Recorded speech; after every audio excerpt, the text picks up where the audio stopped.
Hoje vamos começar essa live maravilhosa. Vamos falar sobre finalmente o que é psicoterapia. Com O certeza, que doutora. Hoje, tipo aquela brincadeira do Fantástico, né? Onde vivem, o que comem, né? hoje vai O ser que basicamente sobre fazem. isso, né? Sim. Eu quero começar então a me apresentar, né, para as pessoas que estão chegando aqui, um monte de gente entrando. Vou me Graças a apresentar, vou Deus. apresentar o programa Sanari e vou apresentar o Rafael, certo? Então, eu sou a Certo. Natasha Bazzuni, eu sou psicóloga, especialista em psicopatologia e saúde mental e mestre e doutora em psicologia clínica. E eu atuo no campo da saúde mental desde 2001. Então, eu e Rafael temos muito a falar para vocês sobre esse campo da saúde mental, que tem a ver com o nosso tema de hoje. E também eu coordeno o programa Sanari, que é este belíssimo projeto que nasceu agora, tanto que o nosso Insta é super novo. Estamos aqui com uma série de lives. Cada semana a gente faz de um tema, às vezes quinzenalmente. A última foi com o Leandro, que foi maravilhoso, que falando sobre estratégias simples para lidar com a ansiedade. E este programa Sanari surgiu com essa ideia de poder levar, né, o acesso das pessoas aos psicoterapeutas, à informação de qualidade, né? Quando as pessoas têm dúvidas, quando as pessoas não sabem por onde ir. Então, a gente vai ser essa referência no acolhimento das pessoas, para que elas possam encontrar profissionais qualificados e serem atendidas por esses profissionais. Então, o programa Sanari, ele é um espaço de acolhimento, onde as pessoas vão ser recebidas, a gente vai avaliar o caso, a situação de cada um, e indicar o profissional mais adequado para aquela questão daquela pessoa, certo? E o Rafael é um dos profissionais que compõe, né, o nosso grupo de psicoterapeutas, de psicólogos, Rafael Teixeira, que trabalha na abordagem da terapia cognitivo-comportamental e faz especialização em saúde coletiva ou é saúde pública ou é saúde mental? Saúde mental, doutora. Saúde Saúde mental mental. e desenvolvimento humano. Isso. E está na clínica aí também, já atuando, tem uma experiência especialíssima em depressão, em transtorno de ansiedade. Conta um pouquinho mais para a gente, Rafael, da sua área de atuação, como é que é o seu trabalho. Então, doutora, boa noite a todos, né? Muitas, já tem 2 pessoas online e tudo mais. Acredito que ao decorrer da live vamos ter um engajamento maior. Sou suspeita a comentar mediante a senhora, né? Que já possui um tempo bem maior na questão da atuação clínica. Mas, assim, desde a graduação, sempre a clínica me fascinou, mesmo tendo realizado estágios em campos mais que diferentes, até porque onde tem grupos de pessoas, existe psicologia. Fiz estágio em Uhum. psicologia escolar, psicologia social e na psicologia clínica também, e em alguns intervalos, alguns trabalhos no campo da saúde pública, como CAPS 1, CAPS AD, enfim, meu nicho de atuação, até por ter realizado maiores minicursos durante a graduação, essa questão mesmo dos transtornos em específico no que tange a questão do empoderamento pessoal, conta pós-luto, dificuldades de autoaceitação e empoderamento, baixa autoestima, enfim, que Uhum. queira ou não estão atreladas diretamente à popular depressão, né, que é o transtorno depressivo maior. A gente sabe que hoje Sim. existem diversos tipos de diagnósticos de transtornos mentais, são mais de 600 transtornos mentais, segundo o DSM-5, então é uma quantidade considerável, né? Nós, enquanto Sim. psicoterapeutas, a gente sempre vai buscar essa humanização através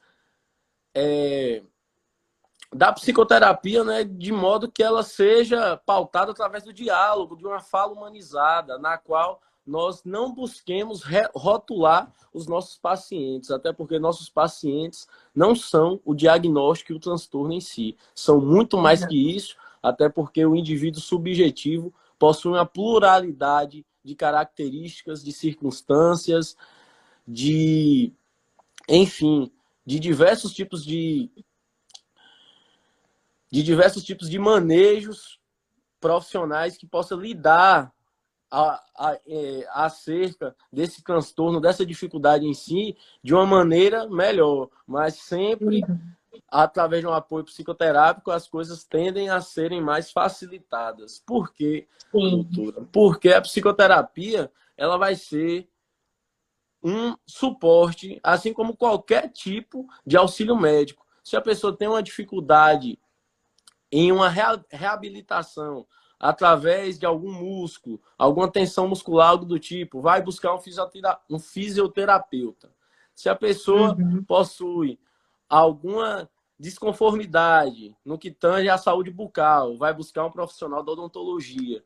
Então, se você tem uma dificuldade no manejo mental, algum problema, algum déficit na sua vida, seja de estresse, de luto, dificuldade no trabalho, nos relacionamentos, em autoaceitação, na escola, enfim, qual é o profissional mais habilitado para isso? O psicólogo. Então, a psicoterapia é fundamental por conta disso, né? Seja o acompanhamento dele individual, em grupo, em casal. E respondendo em suma a pergunta da senhora, né? Realmente meu nicho de atuação, eu gosto de trabalhar com essas questões do empoderamento pessoal, dessa questão da autoaceitação, do pós-luto, da ansiedade. A live de Leandro semana passada foi incrível, ele trabalha realmente com esse manejo de ansiedade nessas intervenções, basicamente em suma da mesma maneira que eu atuo, até porque somos da mesma abordagem, né, da terapia cognitivo-comportamental. A terapia cognitivo-comportamental, né, que pauta-se toda a intervenção desde o pensamento, né, considerando o pensamento, sentimento, comportamento. E aí a abrangência é gigante demais. É uma abordagem que eu sou suspeito a falar, desde o início da graduação, me enchia muitos olhos. Sim. Aproveitando que você está falando sobre isso, eu quero avisar as pessoas aqui que nós vamos trazer várias informações sobre psicoterapia, o que é, quando que a pessoa deve fazer e quais são as estratégias que a gente, psicólogo, usa, né? Então, você, pessoal, que está aí, né? As pessoas que estão acompanhando aqui a live, podem ir colocando suas dúvidas, podem ir fazendo perguntas, para esse ficar mesmo um bate-papo bem interativo. E também encaminhe aqui o link da live para alguém que você conhece, que você acha que pode se beneficiar disso, que pode ter acesso a esse conhecimento, né? A gente sempre nas lives procura usar um linguajar, uma forma de comunicar com as pessoas para que o público geral entenda, né? E é interessante que quando as pessoas chegam, a primeira coisa que as pessoas colocam para mim quando elas me procuram é: o que é psicoterapia? Como que é esse processo? Você pode me explicar um pouco sobre isso?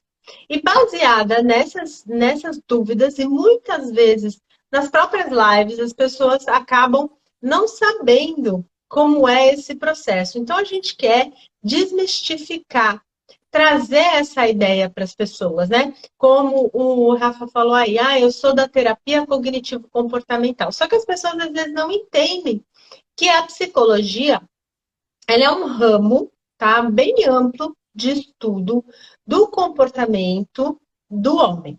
E dentro dessa área da psicologia, que é uma área científica, nós temos várias abordagens, várias teorias que entendem o homem de formas diferentes. E por isso elas têm estratégias de lidar com os problemas de formas diferentes. Por muito tempo, essas abordagens, elas meio que brigaram, elas meio que ficavam se conflituando. Hoje, a gente já tem uma visão muito mais integrativa de que as abordagens, elas se complementam, certo? Então, por exemplo, a gente tem dentro da psicologia, a gente tem a psicanálise, a gente tem a terapia comportamental, que é o behaviorismo radical puro, A gente tem a terapia cognitivo-comportamental, a terapia sistêmica, junguiana, rogeriana, fenomenológica. Então, nós temos várias abordagens. E cada abordagem dessa vai ter um viés, vai ter um olhar para essa pessoa que vem procurar o atendimento. Mas nós temos algumas teorias e algumas formas de entender o homem que todo mundo usa. Uma delas é a saúde mental, é a psicopatologia, é a compreensão dos transtornos, né? Que é por onde a gente dialoga e todo mundo fala a mesma língua, que é esse mundo, né? Do porquê que a pessoa procura terapia, né? Então, vamos começar aqui, Rafael, respondendo essa pergunta. O que é psicoterapia? Para esse povo que quer saber. Pois é, doutora. Eu tô vendo aqui que tem muitas pessoas aí online, Jackson, Graziele, um abraço para vocês. O que vai ser, de fato, então, a psicoterapia? A psicoterapia, segundo o meu viés, né, da TCC e tudo mais, como a senhora acabou de explicar, que existem diversos tipos de abordagem e tudo mais, a psicoterapia vai ser a elucidação, doutora, dessas questões. A elucidação como? Através da funcionalidade desses comportamentos que, por vezes, podem ser disfuncionais. Então, em suma, será... Se pautamos no pensamento, a TCC nós vamos buscar corrigir esses pensamentos disfuncionais através de técnicas. Como vão funcionar essas técnicas? Através da Agora, nossa se o escuta. pessoal entender o que é um pensamento disfuncional, dá um exemplo aí para Dá a um exemplo de galera um entender. pensamento disfuncional. A questão do pensamento disfuncional, ele acontece, por exemplo, quando nós interpretamos uma situação, um exemplo, interpretamos uma situação sem avaliar as possibilidades dessa situação e toda a singularidade que nela está incluso, sem avaliarmos o contexto dessa situação. Por exemplo, um exemplo de um pensamento disfuncional, sem considerarmos todas as possibilidades. Um rapaz está em um relacionamento com uma moça e a moça realizou um episódio de traição com ele, de um relacionamento extraconjugal, sendo que os dois têm um compromisso fixado desse namoro de serem fixos, né, um com o outro, e não pode haver a questão da traição, do relacionamento extraconjugal, de buscar outra pessoa. A partir do momento que aconteceu essa traição, que essa moça se relaciona com outra pessoa e atribui o fato do companheiro anterior ter traído ela, generalizando para que outra pessoa, no caso, irá traí-la também por conta dessa frustração anterior, isso já é um pensamento disfuncional. Que nesses pensamentos disfuncionais existem os chamados erros cognitivos, né? Que aí, no caso, nesse caso em específico, seria uma generalização. Porque, no caso, ela está atribuindo em um dado erro passado pelo companheiro anterior ter traído ela, ela acredita fielmente que outras pessoas irão traí-la. Aí que entra a parte do psicoterapeuta elucidar essas questões através de técnicas que vão muito além da fala, vão através de elucidações através da escrita, de exercícios para fazer em casa, da correção desses pensamentos disfuncionais que, na maior parte das vezes, são automáticos, né?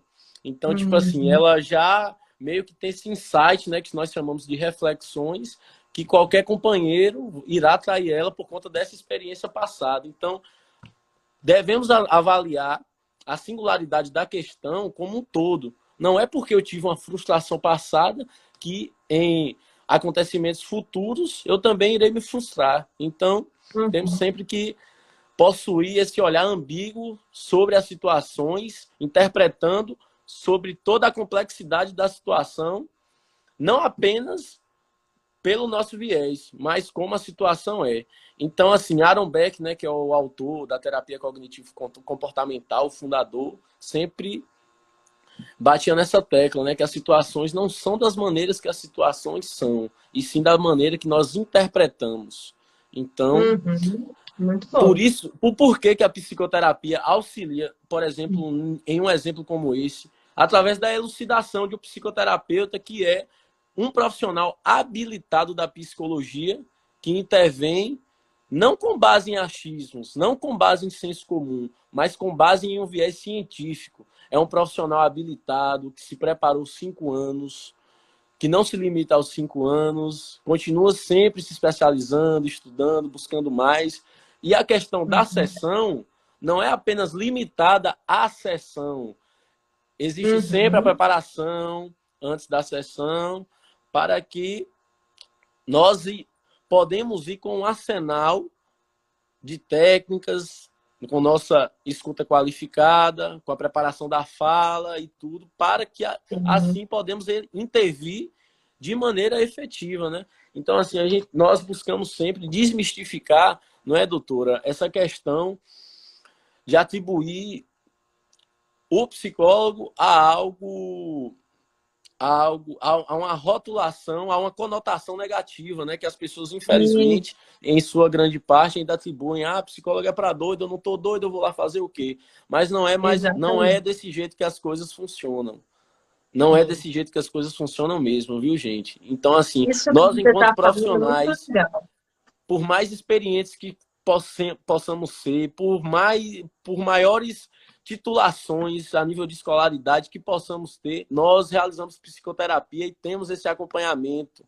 Então, não podemos ter essa ignorância de que psicoterapia é algo pejorativo, é algo ruim, é algo para quem possui algum tipo de distúrbio ou problema. É também, mas em qualquer dificuldade no que tange alguma esfera da sua vida, seja profissional, escolar, social, é mais que Uhum. necessário. Psicoterapia faz muito bem. Raramente ou quase que nunca você vai ouvir alguém dizer que se arrependeu de ter feito terapia, de ter feito um acompanhamento efetivo com um profissional qualificado. Sim. Tivemos aqui, ó, duas falas importantes da Rose. Ela disse o seguinte, que ela foi fazer um trabalho, uma cobertura de um evento evangélico, segunda, sábado à noite, e foi com medo, mas foi. E recebeu muitos elogios das fotos e das entrevistas. E aí ela coloca o seguinte, que ela, num comentário depois, acha que não vai conseguir trabalhar, que ela está mal, que vai enlouquecer. Como mudar esses pensamentos? Acho que tem tudo a ver com isso que você estava falando dos pensamentos automáticos, com os erros, né, as distorções, as generalizações. Eu não sou da terapia cognitivo-comportamental, né? Eu sou psicanalista. Porém, quando eu ouço ela falando isso, né? A primeira questão que vem para mim é esses pensamentos quais, né?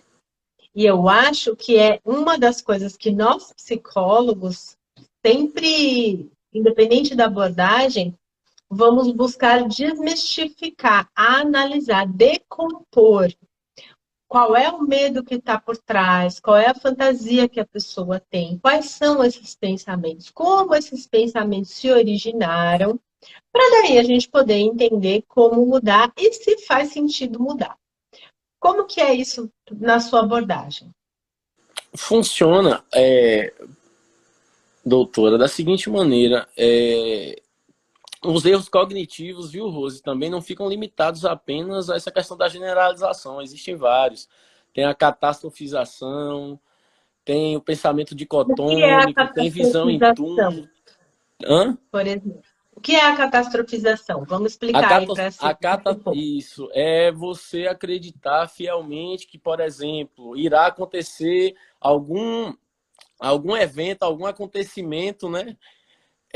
De maneira catastrófica, né? Um desastre natural, algo do tipo, fielmente com base geralmente em algum evento do passado que aconteceu com você e às vezes até não. Às vezes por exemplo, questão de pânico na televisão por cair um avião, e, enfim, diversos tipos de situação, sabe? Que através dessa catastrofização vai gerar o quê?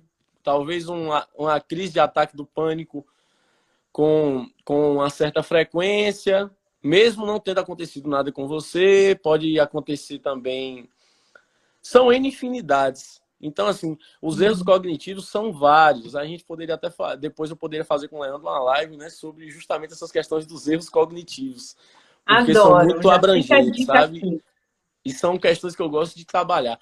Agora, por exemplo, nessa questão dos pensamentos automáticos delas, disfuncionais, na TCC a gente tem uma técnica também chamada de RPD, que são os registros dos pensamentos disfuncionais. Então, no caso, Rose, possivelmente, de início, a gente ia realizar a psicoeducação, que essa psicoeducação iríamos buscar te nortear, elucidar sobre essas questões para você ver que a singularidade dessa questão não é da maneira que você interpreta, e sim que existe todo um contexto. E aí esse RPD, que é o registro dos pensamentos disfuncionais, você iria fazer nos momentos que estivesse a só em casa. No caso, toda vez que você se pegasse se questionando sobre essa questão, porque você sente medo e tudo mais, você falaria, opa, você pensaria, opa, será se de fato o que eu estou pensando condiz com a realidade? Será se de fato a situação que eu estou pensando é de fato dessa maneira? Ou eu não estou pensando de uma maneira funcional, não estou avaliando a situação como um todo? Então, seria algumas das coisinhas que nós iríamos fazer enquanto terapeutas, né? E aí iríamos aprofundando semanalmente, né? E sempre com um arsenal de técnicas gigantes que a TCC nos oferece, né? Uhum. Sim. Agora, o que as pessoas sempre perguntam: qual é a frequência e a duração das sessões? Quer dizer, por que uma vez na semana? Por que 50 minutos? Ou por que 60 minutos? Ou por que 40 minutos? Cada abordagem também tem uma forma de explicar isso. Como é que a sua explica? Depois eu conto como é que a minha entende. Pois é, eu também sou curioso, sou curioso, sou bastante curioso na psicanálise, tive excelentes professores, é uma abordagem que detém muito da minha admiração. Na TCC, né, na terapia cognitivo-comportamental, geralmente as sessões são de 50 minutos a 1h10. Geralmente, né? Eu também abarco meu atendimento clínico nesse tempo. Quanto à duração da psicoterapia, vai mediante a consulta inicial. Como é que vai ser essa consulta inicial, doutora Natasha? Funciona da seguinte maneira: nessa consulta inicial, nós realizamos a anamnese. O que é a anamnese? A coleta de dados, de informações desse paciente. Após realizarmos essa coleta, nós vamos levantar a demanda inicial que ele nos traz. E após identificarmos a demanda inicial, nós estabelecemos um tempo mínimo, né, de uma quantidade de sessões nas quais nós buscamos trabalhar essas questões que ele trouxe inicialmente, para buscarmos, ao decorrer de 4, 6, 8 sessões, já um resultado efetivo. Porque, assim, gente, funciona da seguinte maneira: boa parte das vezes, né? Às vezes o paciente traz apenas aquela demanda inicial e é apenas ela mesma, né? Mas às vezes ele traz uma demanda inicial e após o prosseguimento da psicoterapia, nós identificamos que existem outras questões que necessitam ser trabalhadas além da demanda inicial. Então, por isso que, por vezes, postergamos um pouco, prolongamos um pouco. Até porque não adianta nós realizarmos 4, 6 sessões durante um mês e meio, e depois a efetividade cair por terra, né? Então, esse acompanhamento, mesmo após uma melhora significativa, ele pode deixar de ser semanal? Pode, mas aí pode se tornar quinzenal ou mensal, até que haja esse empoderamento final na qual o paciente se sente autossuficiente a ponto de que não necessita mais desse apoio psicoterápico, mas mesmo assim, aqui ou ali é necessário. Para quê? Por conta da questão da prevenção de recaídas, né? Então, É mais ou menos dessa maneira. Então, nós, terapeutas cognitivos comportamentais, as sessões funcionam basicamente de 50 minutos a 1h10, e as sessões, geralmente, nós vamos mensurar mediante a consulta inicial, mas geralmente é, no mínimo, ali, 4 a 6 sessões. No mínimo ou máximo, a depender da demanda, mas geralmente não fica, em quase que todas as partes das vezes, não fica restrito à consulta inicial. Necessita esse retorno, necessita esse acompanhamento mediante a cada caso, né, em específico. Legal. Só um comentário da Rose aqui, ó. Estou amando seus dizeres e explicações. Já fui em vários psicólogos, mas só diziam toma água, faz seus trabalhos. Com a doutora, eu tenho me ajudado, vendo lives. Muito legal. Obrigada, Rose. Bom, então vou falar um pouquinho em relação à minha abordagem, né? Como Sim, que eu sim. trabalho, porque eu acabei desenvolvendo, cada um tem um estilo de trabalhar, né? E aí cada um tem uma forma de abordar o paciente. Então, quando o paciente chega, a primeira coisa que eu vou fazer é agendar uma entrevista inicial, né? Nessa entrevista inicial, eu vou fazer a mesma coisa que o Rafael, eu vou coletar os dados de anamnese, que é a história clínica, toda a história daquele paciente, e identificar qual é a queixa desse paciente. Então, muitas vezes o paciente chega e fala para mim, eu estou tendo muita ansiedade, eu estou com muita dificuldade para dormir. Só que essa ansiedade, na verdade, é um sintoma de uma depressão. Então, eu vou começar a criar uma hipótese diagnóstica para esse paciente nessa entrevista inicial. Aí eu vou entrar e fazer uma avaliação desse paciente. Então, eu vou avaliar se ele realmente tem algum transtorno de depressão ou de ansiedade ou algum outro transtorno qualquer. Eu vou identificar se eu preciso aplicar alguma avaliação, alguma escala, algum inventário, algum teste.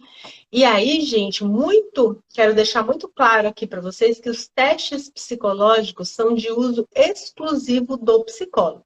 Então, só quem tem CRP e só quem tem um treinamento específico em cada teste pode aplicar um teste psicológico, tá? Tanto aplicar como corrigir, como interpretar e saber o que fazer com aquelas informações. E aí, depois de tudo isso, que daí eu identificar, então, o problema dessa pessoa é esse. Aí eu vou dar esse feedback para ela e vou falar, olha, o que você tem é tal coisa, a forma de tratar é isso, vamos juntos? E aí a pessoa decide. Beleza. Em alguns casos, em algumas situações, eu posso não atender aquela pessoa, porque eu não sou especialista em tudo, né? Eu posso indicar para um colega, ou então ser um limite pessoal meu, né? Então é super importante quando a gente tem essa maturidade de experiência clínica, de saber, por exemplo, casos que a gente não aceita, né? Que tipo de pessoas ou que tipo de casos que a gente não dá, que a pessoa não consegue trabalhar. Eu, por exemplo, Natasha, eu não consigo trabalhar com crianças doentes. É um limite meu. Eu sofro com isso. Então, eu não vou ajudar, né, a criança. Então, o que eu vou fazer? Eu posso até fazer uma avaliação, eu posso até fazer uma anamnese, mas depois eu vou encaminhar essa criança. E cada um tem as suas questões. Já ouvi várias pessoas falarem de várias coisas que não atendem, né? Por exemplo, dependência química. Não é todo mundo que gosta, não é todo mundo que acha legal. Saúde mental, a mesma coisa. Não é todo mundo que topa. Então, nós psicólogos, nós também temos as nossas áreas de especialização que a gente gosta de trabalhar, que a gente estuda sobre aquilo e que vem para o nosso consultório, tá? Então, em geral, né, a gente define isso, passa isso para o nosso cliente e define com ele. Agora, em relação ao tempo da sessão, o meu tempo de sessão, ele varia. Ele vai entre 40 minutos a 1 hora, a depender do que é que aquela pessoa está me trazendo naquela sessão. E por que esse tempo é variável?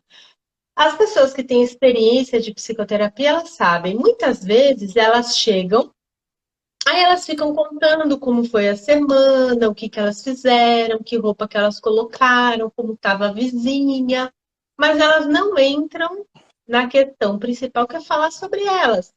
Elas deixam para fazer isso lá para o finalzinho da sessão. Por quê? Porque elas sabem que elas vão ter esse tempo. E muitas vezes isso é uma forma de resistir à sessão. É não trazer aquele conteúdo porque não quer falar sobre aquilo, porque aquilo é muito difícil. Então, quando a pessoa não sabe mais ou menos quanto tempo ela vai ter de sessão, ela traz aquilo que é importante de ela trazer. Ela não vai ficar falando coisas que não tem a ver com a vida dela, com a experiência dela, com algo que toque ela.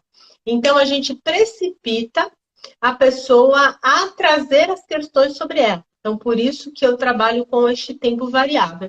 E também porque é possível que, sei lá, nos 40, 45 minutos de uma sessão, a gente chegue num ponto que a pessoa fique mal, que ela comece a chorar, que ela precise de um suporte emocional por mais tempo. Então, não tem problema nenhum a gente estender.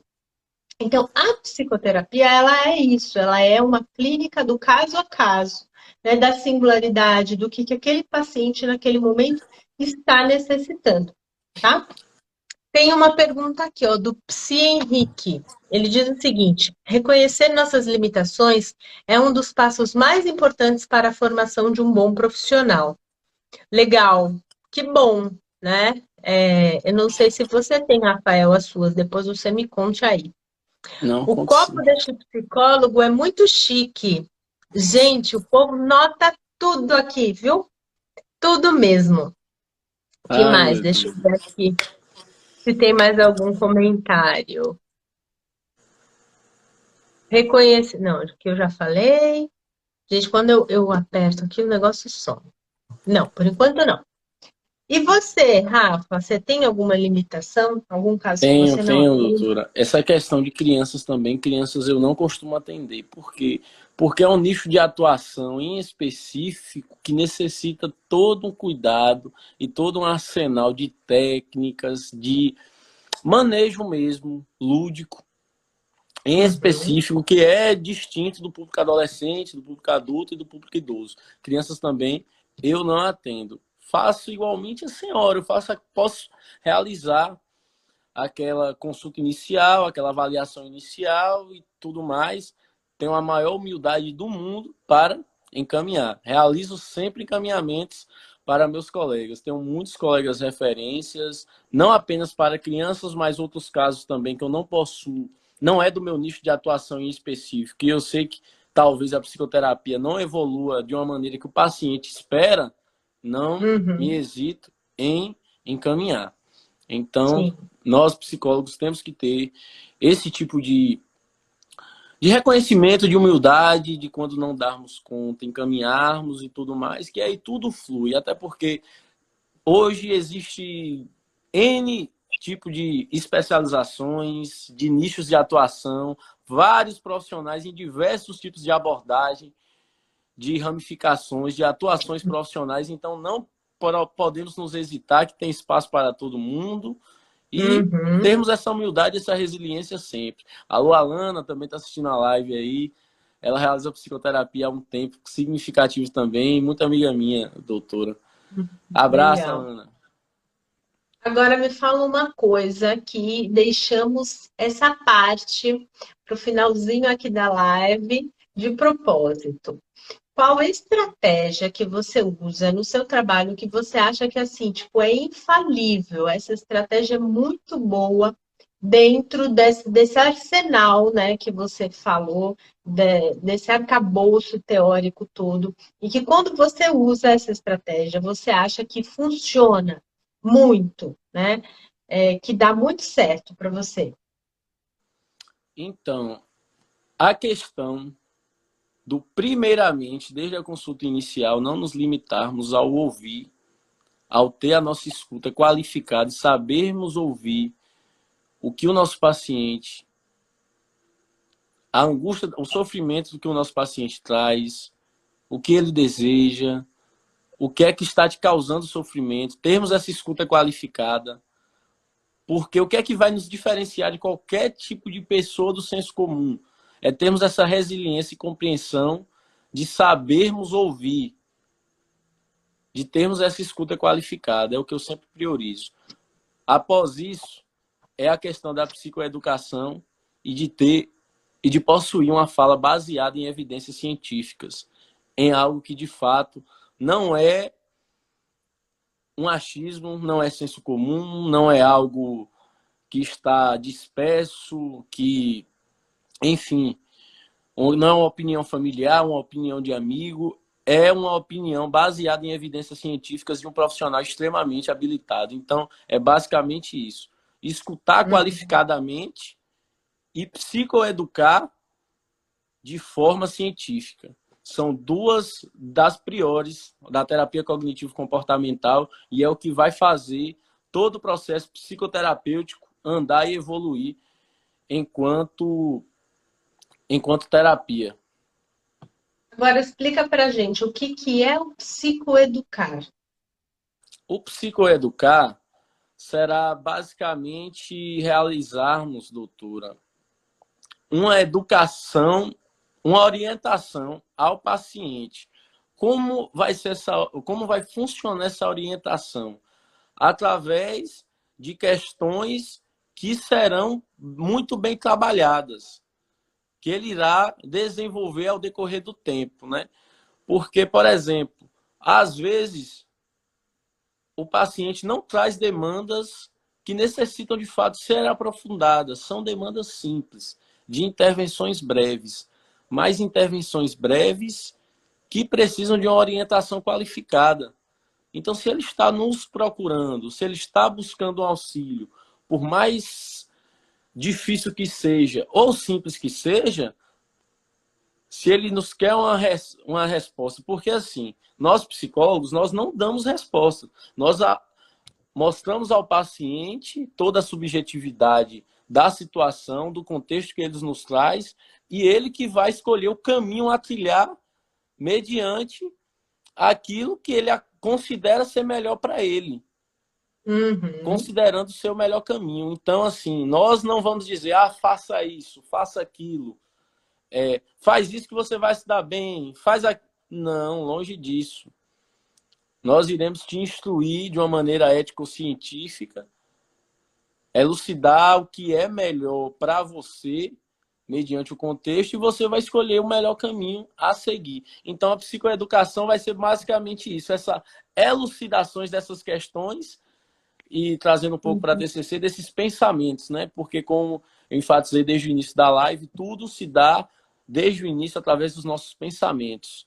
Então, se você está pensando de uma maneira disfuncional, né, que eu elucidei, que é um pensamento que não condiz tanto com a realidade, é algo que está um pouco em devaneio, você está um pouco disperso sobre algum tipo de questão da sua vida e tudo mais, é a hora de procurar um psicólogo e a realização de uma psicoterapia.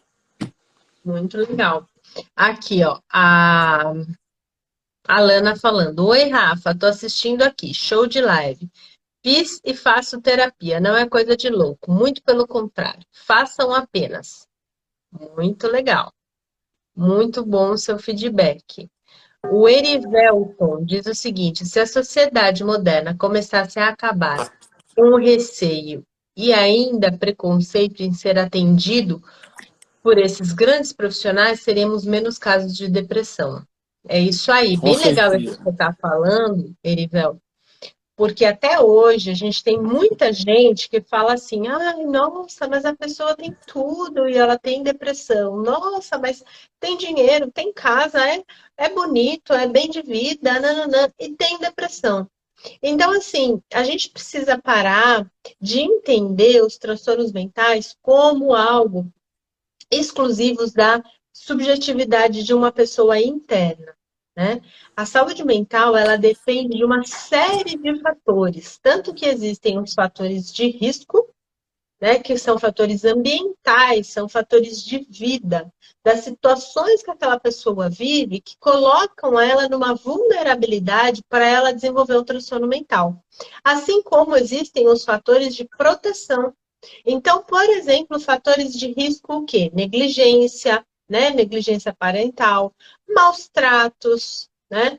Uma baixa autoestima, certo? Uma comunidade onde a pessoa não tem acesso a nada, né? Então, isso não tem a ver com a capacidade individual e pessoal apenas da pessoa.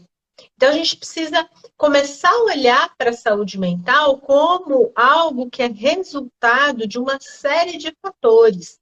E os fatores de proteção, por exemplo, quais seriam? Né? Essa pessoa ter tido uma boa educação, ela ter tido compreensão numa comunidade acolhedora, ela ter tido pais que tinham uma relação afetiva produtiva com elas, né? Até onde elas moram, o entorno onde as pessoas vivem e convivem, influencia na saúde mental das pessoas. Então, quando a gente fala assim, esse aí não tá comendo, como é? Rasgando dinheiro, comendo cocô, então tá ótimo, né? Não é isso? A gente coloca o problema como se ele fosse individual. E a gente precisa entender que ele é além, que ele tem a ver com uma série de relações, é um sistema, né? A gente convive numa sociedade, a gente se faz ser humano através do convívio com outro ser humano. A gente aprende a pensar, né, Rafa, a partir de como alguém ensina para a gente a pensar. E isso pode ser errado, pode ser distorcido. Né? Ou a gente aprende a pensar de um jeito, entende uma determinada saída ou solução e sai replicando isso para todas as outras situações que a gente vive. Então, tem uma série de questões que impactam a nossa saúde mental. E é para isso que nós, psicólogos, estamos aqui. Como o Rafael falou no início, não oferecemos psicoterapia apenas individuais. A gente oferece para famílias, para casais, para grupos, né? Entendendo como que é toda essa relação. Então, a gente precisa olhar para a psicologia com um olhar muito mais abrangente, que, em geral, as pessoas tendem a só patologizar aquela pessoa que vai no psicólogo, né? E Sim. mais uma fala aqui da Rose. Doutora, depois que comecei a assistir suas lives, comecei a usar anel, relógio, brincos, batom, perfumes. Eu voltei a fazer isso, que eu gostava muito. Que bom, Rose. É isso que o Rafa falou do empoderamento. Acho que tem a ver com isso. Depois você comenta melhor, Rafa. E mais uma coisa aqui. Quanto tempo costuma durar o processo de psicoterapia? Muito bom. Deixa eu ver se tem mais alguma pergunta. Não. Diga aí. Então, essa questão do empoderamento, Rose, é justamente sobre isso. Essa questão do empoderamento é você sempre buscar o que lhe proporciona bem-estar, não é? O que lhe proporciona bem-estar. Porque, no caso, hoje, por conta das redes sociais, por conta dos apontamentos, dos julgamentos, de sermos mais expostos, muito mais do que o normal, do que o comum, comparado a 10 anos atrás, a 20 anos atrás, temos receio desse julgamento, desse comentário e tudo mais. Então, assim, essa questão do empoderamento, os pacientes que eu já atendi, que eu atendo, sempre busco fortalecer a questão desse vínculo pessoal, desse empoderamento do quê? Com base no que é, através da elucidação de pensamentos, o que é que te faz bem, o que lhe proporciona bem-estar. Vamos buscar juntos saber o que é, não apenas restrito, Rose, a bens materiais. É na igreja que te faz bem, é a questão da religiosidade que nós psicólogos não desconsideramos. É em eventos, é sair com amigos, para barzinhos, tudo mais, ocasionalmente, isso te faz bem? No seu trabalho, o seu trabalho tem te trazido uma satisfação, não apenas financeira, mas profissional? É algo que lhe causa bem-estar de segunda a sexta-feira, até porque é a maior parte do predominante no qual você está ocupado. Essa questão da orientação vocacional também. Somos nós psicólogos que orientamos, né, buscamos, junto com o paciente, mediante suas características, né, que são pertinentes.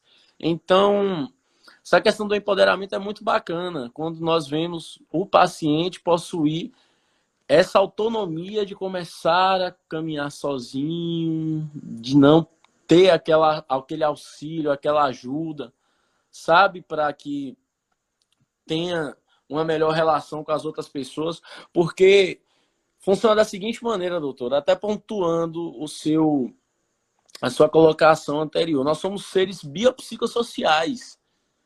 Temos a nossa carga biológica, que é genética, a nossa carga psicológica, né? E a nossa carga social, que se dá mediante nossas interações com o meio.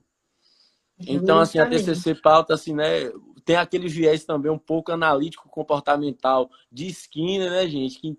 Que se dá toda a relação do ser humano subjetivo mediante a sua interação com o ambiente. Qual ambiente? O meio. Sua família, seus amigos, todos os contextos no qual você está inserido. Então, são eles que irão formar a sua identidade, a sua personalidade enquanto indivíduo subjetivo. Por que indivíduo subjetivo? Porque cada ser humano é um ser único e cada qual possui suas características e peculiaridades. Muito bom. Gente, estamos chegando ao final da nossa live.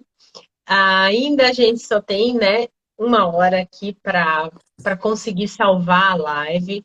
Quero agradecer a todo mundo que entrou, passou por aqui, participou, mandou seu joinha, compartilhou, enfim. Avisar também que as lives sempre ficam disponíveis no feed.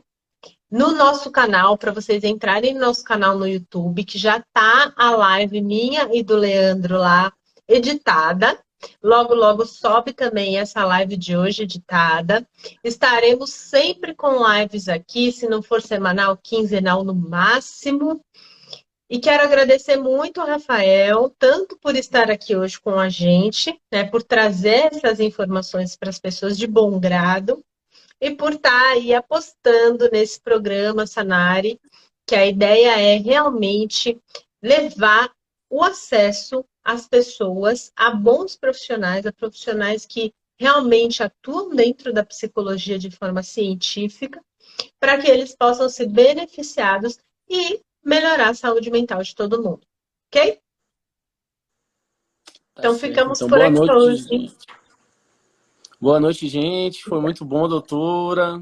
Muito obrigado, né, pelo convite também de participar do programa. Para mim é uma honra gigante, né? E esse programa que realmente vamos alcançar muitas vidas e vamos promover uma saúde mental de qualidade para muitas pessoas. Tenho Com dúvidas. Boa certeza. noite, gente. Fiquem com Deus. Precisando, estamos às ordens. Até mais. Um beijo, todo mundo.